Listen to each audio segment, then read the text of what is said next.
This diorama started with an old Soviet experimental vehicle that I wanted to turn into a forgotten wreck from the Winter War. The plan sounded simple: freeze it inside a swamp, cover everything with snow, and add a Finnish soldier investigating the wreck. Instead, the epoxy resin leaked, the snow turned yellow, and I spent hours trying to fix everything. But somehow this became one of my favorite winter dioramas, and this is how I made it. I had this old model of an experimental Soviet self-propelled artillery vehicle from the 1930s, and I thought it could work well for a winter war theme, but before adding it to the diorama I needed to restore it a little and give it a much more winter-like appearance. As you can see, time had not been very kind to this model, so the first thing I wanted to do was refresh its old winter camouflage. For this I used a brush and regular white paint from ACM. I applied the camouflage in a random pattern. Right now it looks very bright, but later, after adding wash and weathering effect, the color will become much softer and will not attract too much attention. After the new camouflage, the model looked like this. At the moment it looks like something from a cartoon, but this is only the beginning. Next, I restored the tarp on top of the vehicle, worked a little on the wooden parts and corrected the camouflage in several areas. After that I spent some time applying an oil wash. I used quite a lot of it because the story of this diorama is about a vehicle that became frozen inside a swamp. It has clearly been sitting there for more than a few days, so it should be dirty, weathered, and eventually covered with quite a lot of snow. When the main work on the vehicle was finished, I moved on to the figure. I made this figure myself. I'm not sure how historically accurate it is, because I created it using parts from several different figures that I already had. In the end, I got this Finnish soldier, something like a scout. Because this figure was printed on my FDM printer, I could start painting it without using primer. For the first base color I used Vallejo Dictan. After it dried I applied a second coat, because one layer was clearly not enough. While the figure was drying, I returned to the vehicle and started cleaning up some mistakes from the wash. In several places the wash had moved into areas where I did not want it, so I carefully removed the excess. Then I used white from ACM to highlight all the raised parts of the model and give it more volume. As I say in almost every video, a flat-looking model is always boring. As you can see, the process of this work is simple. You only need to carefully apply lighter paint to the raised details. Of course, on such a small model it is not always possible to make everything perfect, and mistakes still happen, but for now the work on the vehicle was finished, so I returned to the figure. The next step was highlighting the most raised areas of the uniform. At this point I was only working on the camouflage smoke. This is obviously not the final result. Later I will add shadows and more variation to the surface. For the next effect I used something similar to dry brushing, but with a slightly wetter brush. These marks are quite visible on the white camouflage smoke right now, but after adding shadows and wash they will become much softer. After drying the figures looks like this, and as usual there is some pet hair on it, but you already know why. Now I could start painting the exposed skin. In this case only the face is visible. So for the basic skin tone I mixed Vallejo Shadow Flash with ICM Buff. This creates a warm skin color that works well for this figure.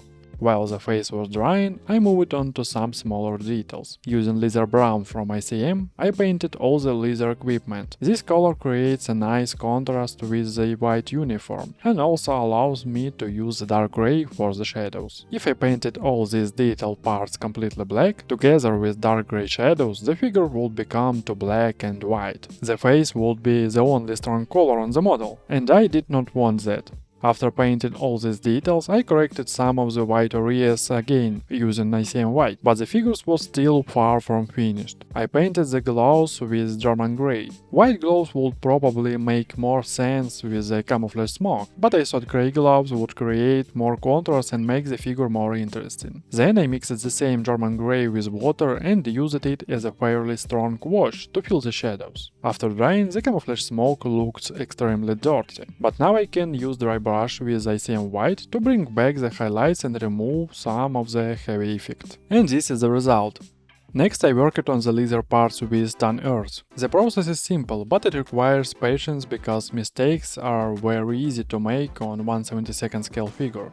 I also used the same color on the small details on the soldier's head. Again, the main reason is contrast. After that I used German grey again to paint the rest of the head. I did some of this work off camera, because when painting something this small, my head constantly moves outside the camera frame. The boots were painted with the same color. When all the basic colors were dry, I corrected the remaining mistakes. And this is how the figure looked. Now it was time for more detailed work. The first step was the dark brown wash made by mixing leather brown with water. I'm currently testing another way of creating shadows on 1/72 scale figures. In the future I have a project with around 20 figures, so I need to find a fast way of painting them while still making them look good enough to support the diorama. After the wash dried, the result looked like this. Now I could carefully add brighter highlights with a thin brush. I did this off camera because it is almost impossible to paint details this small, while also keeping everything properly visible for the camera. After that I applied another light wash, using the same mixture that I used on the face. This softened the transition between the shadows and highlight. The only thing left was to add a few final bright highlights, and this is the final result. The paintwork is definitely a little rough, but you can still clearly see the face, eyes, nose and mouth. Considering the size of the figure and the quality of the FDM print, I think this is good enough. And together with the vehicle it works quite well. It could obviously be better, but overall I am satisfied with the result. By the way, I made these figures myself, and if you want to use it in your own diorama, you can find it on my Cult 3D page. Patreon members also get access to this figure and many of the other 3D details I used in my projects. Links are in the description. Now we can finally move on to the diorama itself. I made the basic shape of camera because working with foam creates a huge amount of mess, and covering my entire apartment with pieces of foam did not sound like a particularly good idea. When the base was ready, I mixed WWII chocolate brown, some sand that I collected during a fishing trip, PVA glue and a little water. This created a simple mixture paste that I could use to build the rain. I applied it with a large brush in a random pattern to make the ground look more natural. Most of this surface will later be covered with snow, so some mistakes can be hidden, but the terrain should still look acceptable underneath. At the moment it looked like I simply placed a giant cow pet on the table, so clearly it needs more details. The first thing I added was small stones. While the PVA was still wet, I scattered them across the surface to create more texture. After everything dried, this was the result. There are also many small stones on the bottom of the future lake, although most of them will eventually be hidden by the vehicle. Because the PVA glue was not particularly good, the texture paste remained quite soft. But this is actually helped me. The vehicle did not sit enough inside the swamp, so I spent quite a lot of time shaping a proper place for it. When that was finished, I applied a large amount of PVA glue across the bottom of the future lake and around it. Later I will use epoxy resin here, so I wanted the base to be as strong as possible. Eventually I decided to cover almost the entire diorama with PVA. The stronger the base is, the fewer problems I should have later. Visually almost nothing changed, but now I could continue adding details. I tried attaching stones of different size using superglue, but for some reason it did not hold them very well. So instead I used WWII Diorama Fix and some real soils that I collected outside. I put the soil, small stone, tiny branch and pieces of pine into a coffee grinder and turned everything into a finer mixture. Then applied it to the diorama, and after removing the excess I added several more stones. Using a pipette I added Diorama Fix on top to secure everything. And after drying I noticed that the fixer has not been mixed properly with water, so some white marks were left behind. But that does not really matter, because the entire surface will later be painted. The next step was grass. I applied pure PVA glue wherever I wanted the grass to grow. After adding the fibers, I gently tapped the base so some of the grass should stand more naturally, but small grass was not enough. I also used larger grass tuft, around 5 to 7 mm tall, in the lower part of the diorama to create reeds. After removing the excess material, the result looked good enough to continue. This area needs quite a lot of reeds and vegetation. The diorama itself does not tell a very complicated story. There is a simple vehicle frozen inside a swamp and a soldier who has come to see what happened. Because of that, the vegetation needs to fill the empty areas and make the scene more interesting. So this time I used plenty of grass tuft and other vegetation from my collection.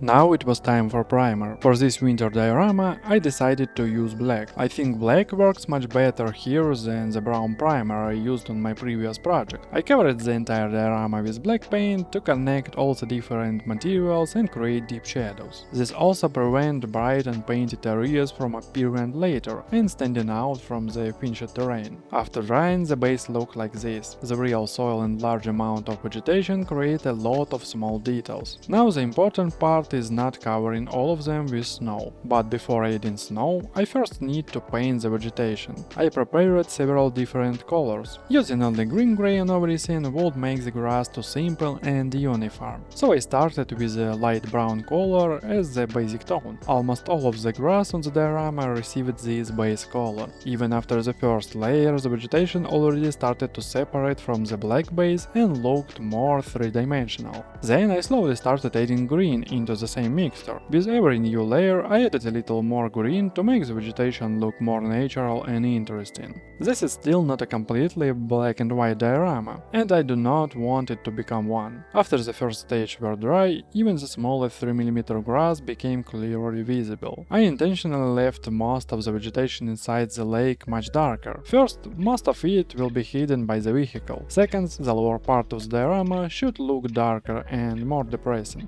For the next stage, I made the color slightly brighter and added more green. I first painted only the tallest grass tuft, and then lightly worked on the vegetation along the edge of the slope. This grass should also stand out a little. With every new path, I added more green and applied the paint only to random areas. This prevents all the vegetation from looking identical. For the highest parts of the grass, I used Forbio green and lightened it with German yellow. Using an airbrush, I carefully applied this mixture only to the tips of the tallest grass. The vegetation now look much more varied, and the reeds look more natural. However, I later realized that all this work was really only the basic stage. Even after adding the brightest areas, with dry brushing, the grass will still look too dark. Starting with a lighter brown color would probably have worked better. So I brightened the vegetation a little off camera and moving onto the ground. For the earth I mixed German grey with a small amount of brown. There is much more grey in this mixture because this is a winter scene. The ground also needs to look different from the vegetation, so the grass can stand out. I painted the earth very carefully, so I would not touch the grass and destroy the color transition I had already created. After correction both the ground and the vegetation, this was the result. I actually like the method, but next time I would probably use slightly brighter colors. If everything too dark, some of the contrast disappears. At the moment the vehicle still takes almost all the attention, but the diorama is not finished yet. Now I needed to add more texture to the ground. For this I used the light tapping technique with a color slightly brighter than the basic earth tone. I applied dots and marks across the open ground. I prefer this method to dry brushing because it gives me more control and makes it much harder to accidentally hit nearby details. For the lower part of the diorama, the future swamp, I still used regular dry brushing, because there was much less risk of damaging anything. Next, I used green-gray to paint old wooden pieces, branches and other parts of dead vegetation. I wanted them to look like old woods that had been sitting in a wet environment for a long time. I could have spent more time creating moss and other effects, but most of these details will later disappear under the snow. This is no reason to spend several hours painting something that nobody will see ever. I also added some variation to the stones using lighter and darker gray tones. The next stage was oil paint. I placed some paint on pieces of cardboard and left it there for a short time, so it became thicker and more like a paste. Then I applied small dots across the exposed ground. Then I added a lighter color with burnt umber.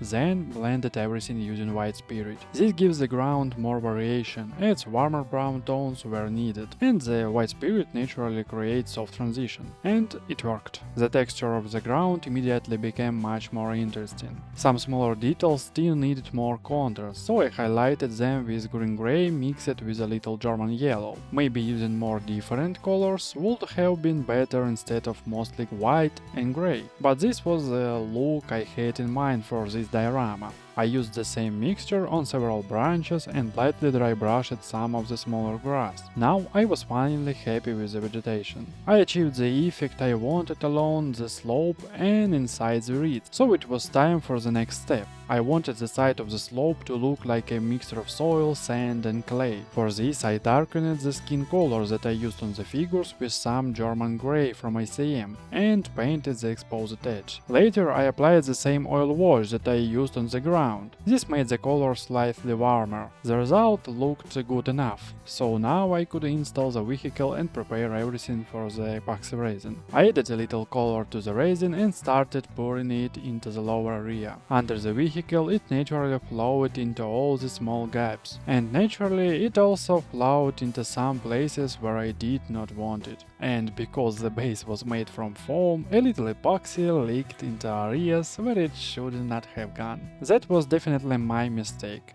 After epoxy had cured, it was time to add snow. For the snow I used baking soda, PVA glue and white acrylic paint. As I discovered later, I should have used more white paint, but the texture itself was exactly what I wanted. It was thick and soft, almost like modeling clay. The mixture can easily be smoothed using ordinary water, and the PVA keeps it firmly attached to the diorama after drying. Baking soda actually works extremely well for creating snow. I am even thinking about trying a similar mixture for sand in one of my future diorama. With the right acrylic color, I think it could work very well. For snow, it is a very cheap and surprisingly effective method. Just look at the texture. Applying it did take quite a lot of time. I also placed some snow on top of epoxy swamp to create the appearance of ice and frozen snow. The upper part of the diorama received much more snow, because this area should look more heavily covered. Using a brush and several small tools, I also created footprints left by soldier as he walked towards the vehicle. But after everything dried, I discovered a new problem. The snow turned yellow. For sand, it would have been almost perfect. For a winter diorama, not so much. So I spent few hours using white paint to make the snow look like snow again. Then I mixed white paint, baking soda and PVA again, but this time made the mixture much thinner. I used it to create frost and small pieces of snow on the branches, the vehicle and the side of the slope. Now the result looked much better. For the final stage I loaded white paint into my airbrush and lightly sprayed the entire diorama. This created another layer of frost, ice and frozen surfaces. And after that, I finally achieved the bright winter look I wanted, which means it is time to see finished diorama. And this is the final result. This project was heavily inspired by Night Shift. I am genuinely thankful that at some point he listened to his subscribers, friends and everyone who encouraged him to create a YouTube channel. His work inspired a huge number of scale modelers to start creating their own projects. I'm also very happy with the audience that has grown around my channel and with all the positive comments you leave. Thank you for your support. And also you can find links to my Patreon and CultStudy page in the description. Paid Patreon members get access to almost all of the 3D models that I use in my dioramas, except of course regular plastic models kit. The figure used in this project is also available through Patreon and CultStudy. By supporting me on Patreon or buying one of my models, you are not only helping the channel, but also getting extra details that you can use in your own project. I try to keep prices as affordable as possible. Most sets cost between 1 and 3 euros, while small individual models usually cost around 1 euro. A small extra amount is added to cover platform fees, because some websites take a noticeable percentage from every sale. And I also want to thank my only paid Patreon supporter at the moment, Alexander. As always, thank you very much for your support. And that's it for this project. This was Vlad and the No Quality Dioramas. Subscribe and leave a like if you want to do, and if you do not want to do, then do not. The choice is completely yours. Thanks for watching and I will see you next time.